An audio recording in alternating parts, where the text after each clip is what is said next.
Здравствуйте, с вами Ирина Преображенская и мой подкаст «Окно». Окно в новые смыслы себя и жизни.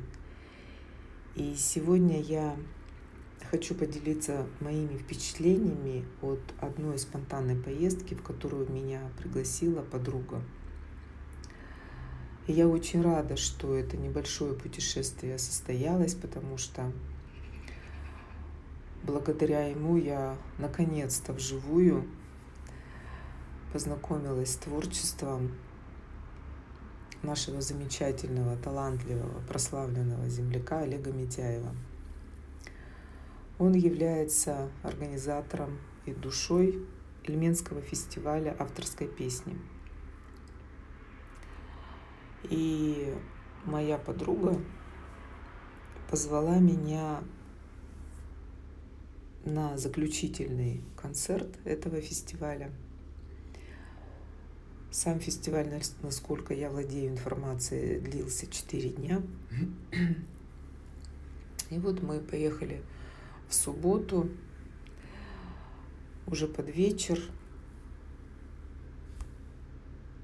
И готовясь к этой поездке, она хоть и была спонтанна, но все равно время на подготовку было. Я заглянула в погоду и увидела, что ожидается понижение температуры именно этой ночью.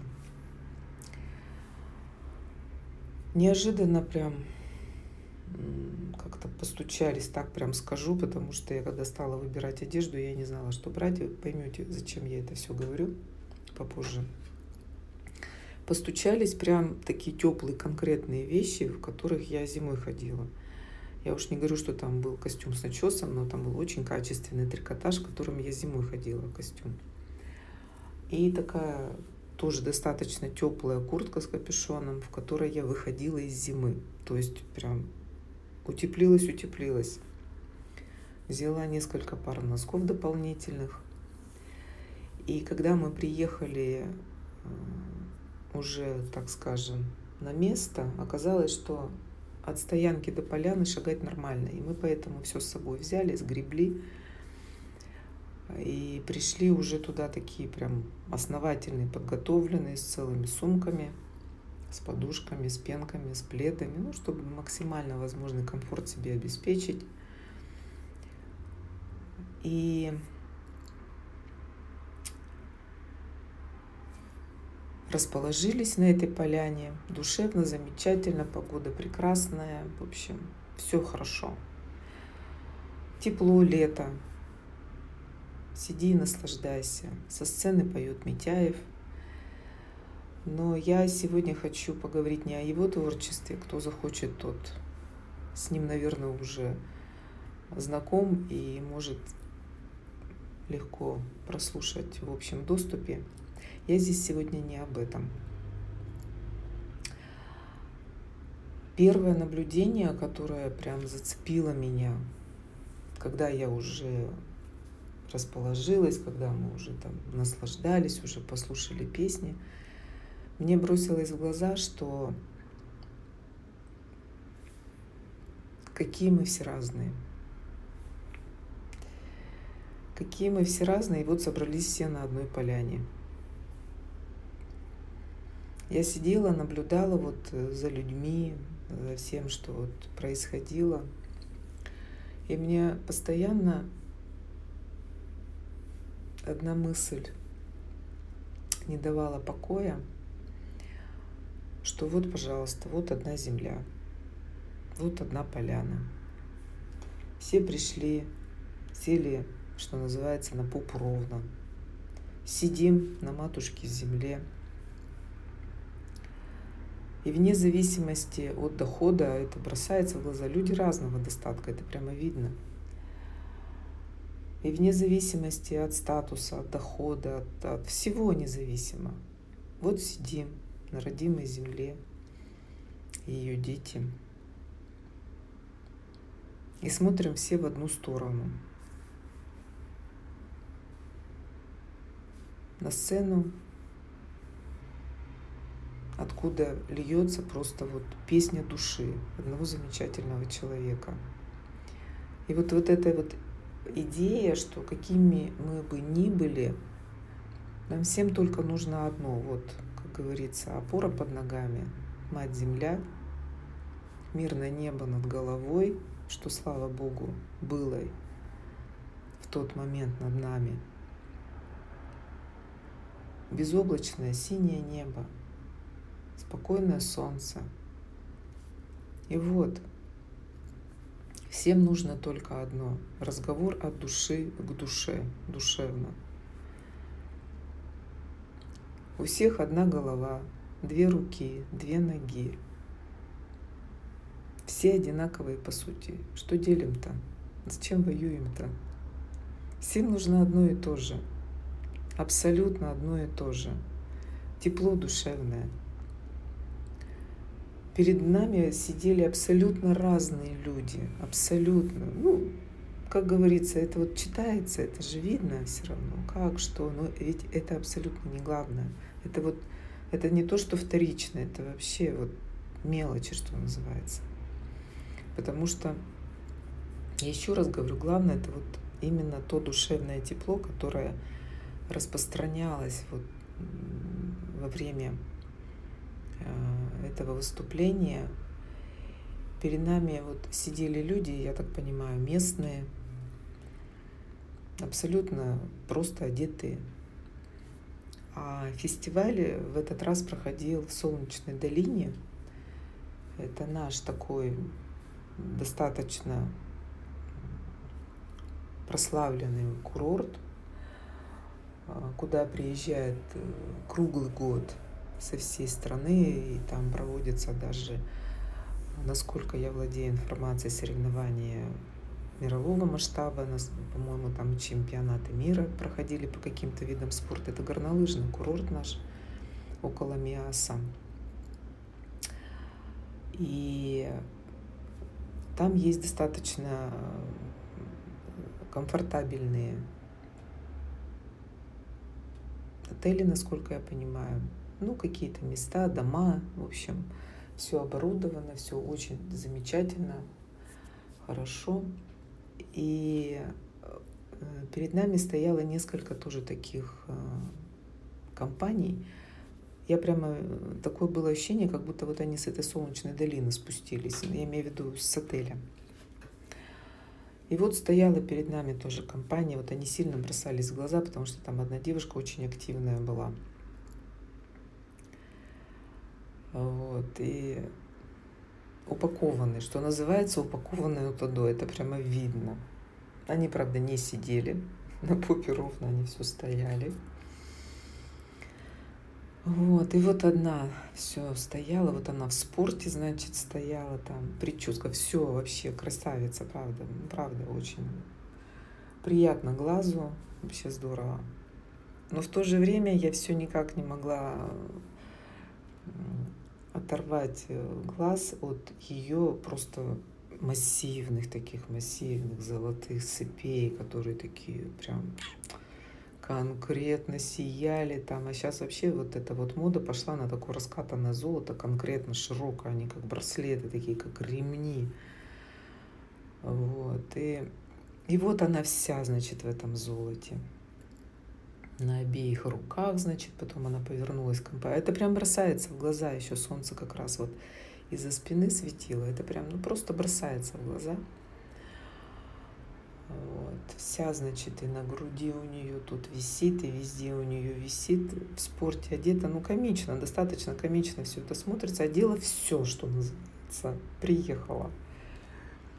Вот. И вот она все, значит, там танцевала, машет, значит, все это так достаточно активно.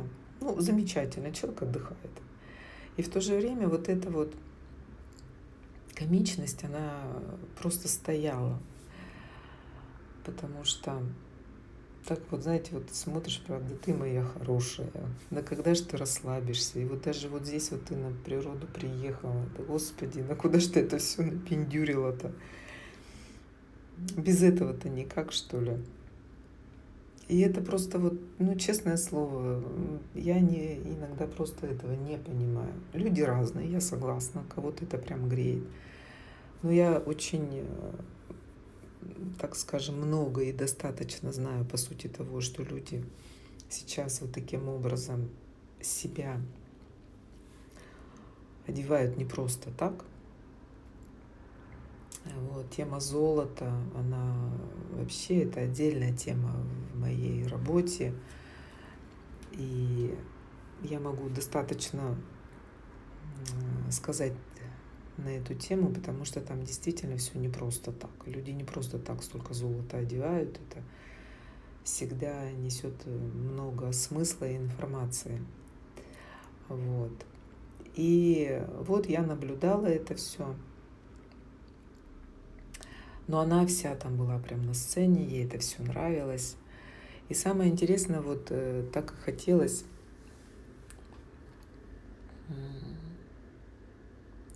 такой вариант рассмотреть. Вот встреться вот эти люди все вот вместе. Смогли бы они что-то друг другу сказать? Конечно же нет, я уверена просто. Но им бы не о чем было просто поговорить.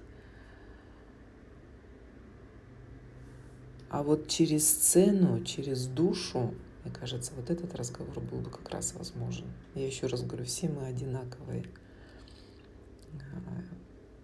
И поэтому вот это первое такое большое наблюдение меня поразило. Второе наблюдение было тоже не менее таким сильным, потому что когда стало темнеть, вечереть, температура стала резко понижаться, и мы с подругой стали сразу одеваться. Я-то вообще насчет этого дама чувствительная, и поэтому я, в общем, быстро оделась, прям поверх этой одежды я одела все, что на мне, то все, что я привезла, все носки одела, все, потому что от земли достаточно свежо, прямо веяло. Мы на пенке сидели, на подушках, пледы. Я одела свой вот этот теплый трикотажный костюм, куртку, то есть упаковалась вообще нормально. И мне было не жарко. И для меня было шоком, когда я наблюдала за людьми, которые рядом сидели. А почему у меня было достаточно много для этого потом времени? Потому что, вы знаете, потом уже, к сожалению, не было той глубины, которая исходила от Митяева со сцены, имею в виду. И поэтому я то слушала, то уже как-то не слушала. В общем, я как-то погрузилась вот в созерцание, в наблюдение, в соединение с природой. И вот второе наблюдение, которое меня также зацепило, это было то, что люди сидели практически голые на земле и не чувствовали холода. Я этому поразилась. Я была просто в шоке, если честно. Да, у нас у каждого абсолютно разные тела, разная чувствительность. По-разному абсолютно работает внутренний термостат. Это действительно так. Но там было очень холодно. И вот перед нами сидела компания. По моим ощущениям, это семья, жена, муж и дочка. И, видимо, подруга жены тоже с дочкой. Так вот, подруга жены с дочкой были с голыми ногами. Женщина была в легкой юбке летней, в какой-то, я не знаю, она спиной сидела. Мне кажется, там у нее футболка была и какая-то кофта. Ну, потому что они прямо перед нами сидели. Там невозможно не посмотреть. Особенно, когда ты уже начинаешь поподробнее это наблюдать, что, как говорится, тут уже глаз зацепился и пошел. И вот я наблюдала, вот она сидит на этой земле, ноги на земле лежат, и она не чувствует холода вообще. И девочка также на босу ногу, какие-то сандалии у нее, значит, тут, конечно, у нее был такой костюм спортивный, но ноги голые. И так очень много людей, вот они сидят практически вот без всякого утепления, прямо на земле, а я же также сижу на земле, я прям рукой, я когда увидела вот эту картину, я прям рукой вот так вот прямо землю трогала, она реально холодная. И прямо от нее вот веяло такой вот уже прохладой, что там ну, не скроешься, не перепутаешь, что называется. А люди вообще не чувствовали. Я прямо вижу, что они вообще не чувствовали. И до меня дошло, что это, скорее всего, тот внутренний холод, та внутренняя вот эта вечная мерзлота, которую я повсеместно наблюдаю в жизни. Но я раньше это видела, так скажем, как-то со стороны, что ли. А здесь я вживую увидела, что это действительно так и есть. Подтверждение, вот так я скажу. Я увидела прям реальное подтверждение того, что я озвучивала уже давно, о том, что вот я вижу вот в людях, и вот идет информация, вот эта динамика вечной мерзлоты, что люди в свое время не проживали свои чувства. Ну, это, конечно, и по роду история к нам всем пришла. И вот чувства в силу того, что они не были вживую прожиты, были проглочены, спрессованы внутри, они становятся уже такими, так скажем, тяжестью, энергетическим балластом. И он уже до того застыл внутри. Люди не дают волю своим живым эмоциям, своему живому проживанию того, что они чувствуют, все спрессовано, что это уже все превратилось вот в холод, в лед, в вечную мерзлоту. Такое приходило название, когда я описывала эту динамику. И вот я вживую увидела эту картину в людях. Я сижу и думаю, да ёшкин кот, это ж как вот надо заморозиться внутри, что вообще не чувствовать ничего. Вот эта бесчувственность, вот это одна и та же история, несколько тем тут цепляет. Вот откуда вот эта вот бесчувственность в людях? От этого тоже. Люди перестали чувствовать друг друга, что мы... Люди, ладно, другая тема. Это, конечно, не ладно, но я имею в виду, что здесь вот все темы не озвучишь, что люди не слушают и не слышат друг друга, и не пытаются. Именно из-за этого. Это один из ключевых таких моментов, из-за чего вот сейчас вот это, конечно, к сожалению, история очень сильно проявилась. Холод в людях, вечная мерзлота, которая, я не знаю, когда она распечатается, когда это все потеплеет. У меня часто такая вот идет идея, что да ничего не нужно нашей Земле, кроме глобального потепления наших сердец. Вот единственное лекарство, которое нужно всем. Земле, всему человечеству и каждому человеку на этой земле. Все. Вот единственное действительно эффективное, нужное лекарство, которое необходимо. Все голодные до этого. Вот я же говорю не зря, что все находились на этой земле, на одной поляне, смотрели в одну сторону, и всем было прекрасно. Душа пела, и было достаточно. Я тут перемещаюсь сейчас, у меня утро.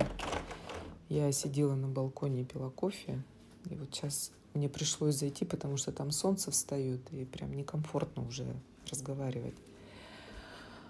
Поэтому уж сори за какие-то тут звуки перемещения, но уж, как говорится, потекло, я тут стараюсь это не упустить, такие моменты, такое желание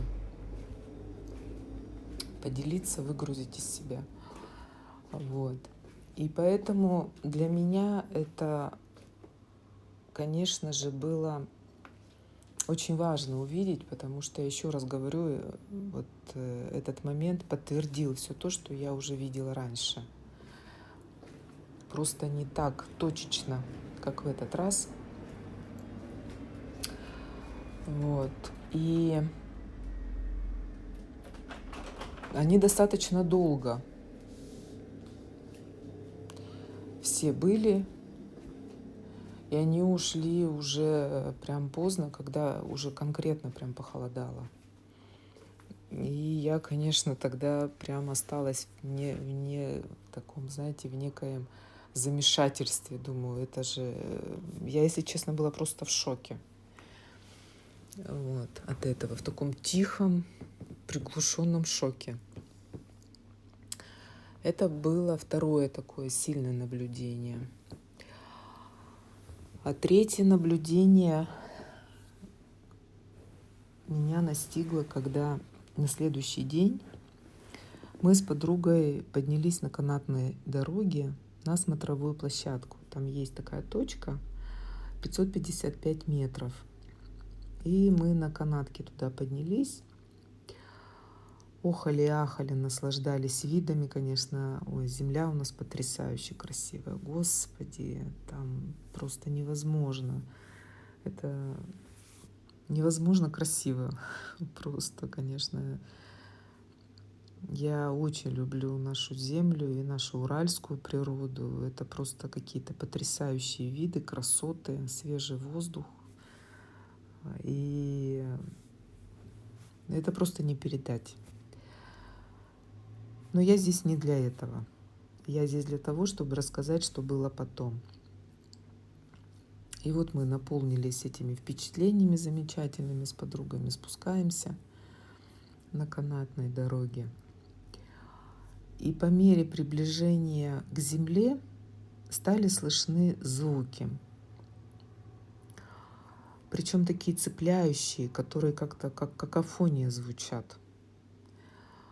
И когда мы поближе уже стали подъезжать, я различила, что это лай собак. А когда мы шли в сторону канатной дороги, я обратила внимание, что там есть такие загоны, конный двор, как я поняла потом уже, что, видимо, там еще есть какой-то загон для собак. Ну, то есть оборудованные такие пространства для животных. Там, видимо, какие-то мероприятия проходят. Ну, в общем, удовольствие, развлечения на любой вкус. И я сначала даже не поняла, откуда столько много собак слышно. И вот и потом до меня дошло, что, видимо, это оттуда было. И когда мы спустились на землю и стали проходить мимо вот этих загонов, я была просто в шоке. Там, вот в этом загоне, собак было очень много, и там что-то произошло. Потому что там просто у меня было ощущение, что там их, я не знаю сколько вообще, и там какая-то битва идет. Там такие были визги, крики, лай, вот просто рычание. У меня было ощущение, что там кто-то кого-то рвет на части вживую вообще. Там все, кто гуляли, все стояли просто в шоке, потому что, там было очень прям реально жутко и страшно. Но меня не отпускало еще вот это вот ощущение, что это мне напоминает нашу жизнь. Мы когда спустились, вот уже вышли с этих кабинок, я смотрю на людей, и у меня не покидает ощущение какой-то вот натянутости. Я чувствую энергетику людей, их искренность. Понятно, я никуда не лезу, мне это даром не надо, у меня есть своя жизнь, у меня есть мое дело, мне есть чем заниматься. Я абсолютно никуда не вмешиваюсь, я еще раз говорю, мне это даром не надо. Но ты все равно, когда ты ходишь по улицам, когда ты общаешься хоть каким-то образом с людьми, взаимодействуешь, хоть как-то находишься в одном пространстве, но все равно это видно, все равно чувствуется, чем человек хоть примерно дышит, правильно? Хоть как-то. И вот меня не покидало ощущение какой-то натянутости. Да, есть вот, ну, обыкновенные, нормальные, так скажем, люди. Ну, мы все нормальные. Конечно, я тут зря. Не то, что зря какое-то слово вылетело. Я имею в виду, знаете, видно, что люди вот, ну вот, как живут, так и идут, что называется. А есть, которые ходят, прямо вот ходят, они себя носят. И вот у них собачка. И вот видно, что вот что-то как-то вот искусственное, что ли, такое натянутое, такое показушническое. Вот в лоске все, вот прям видно вот это все. И я вот смотрела на это все, и я вот так встала прямо вот около этого загона. Я говорю: Катя, вот наша жизнь как есть. Вот люди, вот здесь вот на виду все замечательно, все вроде бы хорошо, все вроде бы чинно, благородно, все так чистенько, все мирно, спокойно. А что на самом деле творится за закрытыми дверями? Что на самом деле творится в семьях, что на самом деле творится в людях, когда двери закрываются, когда они возвращаются домой, и вот там творится вот это, люди рвут друг друга на части. И внутри каждого вот эта битва происходит. У большинства точно, я это точно знаю. И между собой, говорю, вот такая вот самая настоящая вот это вот, я не знаю, какое слово, вот это вот идет, свара какая-то. Ну там ужас творился, ужас, там реально убивали друг друга, потому что там потом мужчины прямо залетели туда, они просто орали: убирай вот этого, сейчас там этого порвут. Но там реально там и пострадавшие уже были собаки, это прямо слышно было, там такие стоны были, такие, это там кошмар был. Это невозможно было пройти мимо и не остановиться от этого ужаса. А меня не покидало вот это ощущение, вот, как я сказала, вот наш мир такой, какой он есть на самом деле.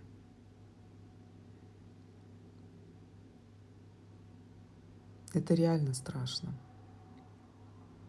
Это страшно, это грустно, это очень печально.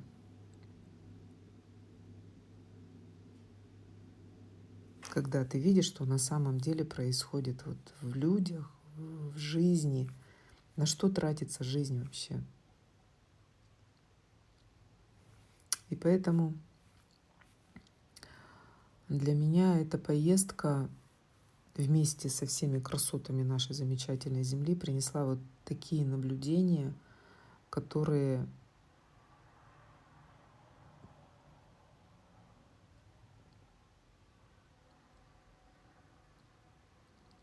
с одной стороны, они, конечно, для меня интересные, так скажем, как для исследователя, но и в то же время печальные, потому что в первую очередь я как человек на них смотрю. Это уже потом как специалист. Анализирую, озвучиваю, вкладываю эти пазлы в то, что я уже знаю.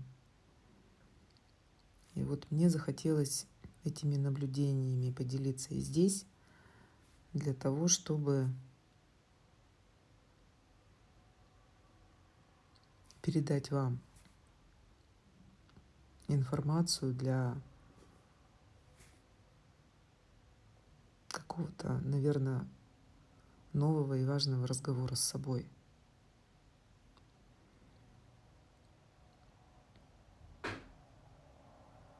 Для меня лично было бы большой радостью, если бы после этого разговора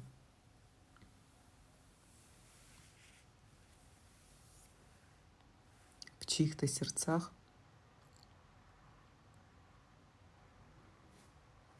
изменилась история. И, соответственно, в домах, в семьях.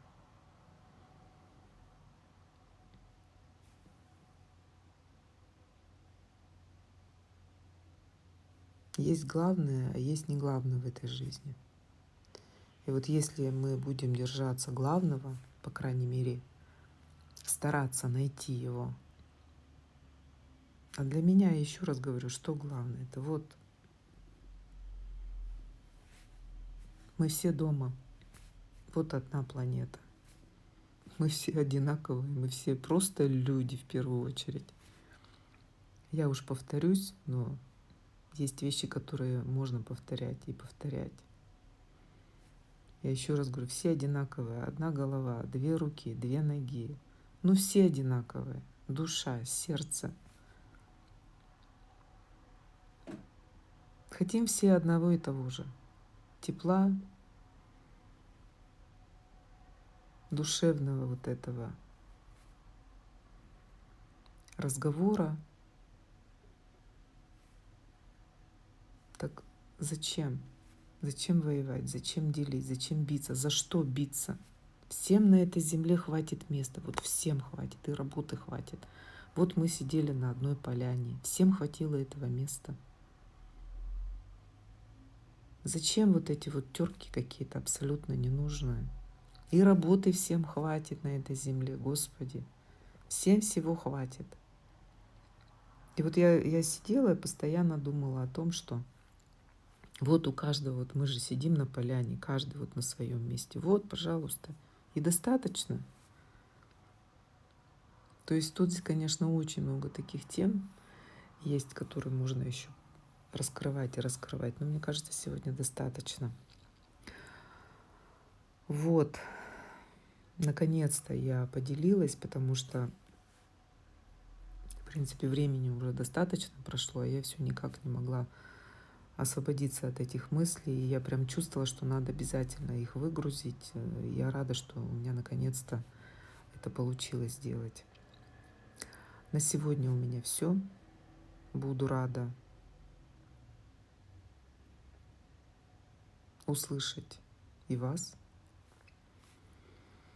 Буду рада, если мой разговор отзовется для вас именно тем новым смыслом, ради которого и я сюда пришла, и вы сюда пришли. Всего вам самого доброго. До свидания.